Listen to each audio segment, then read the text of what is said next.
արձանագրվել է դա միայն ռուս-ուկրաինական պատերազմի հետևանքով, որ այստեղ ապրանքաշրջանառության մեջ այո, ոչ մի տնտեսական զարգացում գոյություն չունի։ Երկրորդ հարցը, տեսեք, ասում եք գալու են Դոն Պիպոյին, կոկաինի, ինչ որ մի Իրանը նեմեց ռուբոն, իմիջիայլոց մենք նախնական զրույցում խոսում ենք Տիկին Դիլբարյանի հետ, ինչ կա այդ 1 միլիարդի հետ կոկաինից։ Ինձ թվում է դրանք այսպես անվճար օգտագործում։ Ինչ արել Նիկոլը, վերցրել էր, պահեստավորել է, ուր է։ Դե ինքը իր թիմով, ընդ որում ես չեմ կարծում, որ թիմը դա այդպես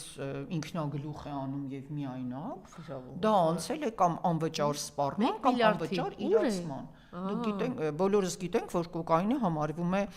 թմրադեղի շուկայում ամենաթանկ, այսպես մահաբեր գործիքներից մեկը եւ դա անհետանում է։ Ուրեմն հենց ինքը կխոսի ինչ որ այդ կոկաինից Միհրան չգիտեմ ինչ հարց։ Ուրա, որտեղ եք թաքցրել։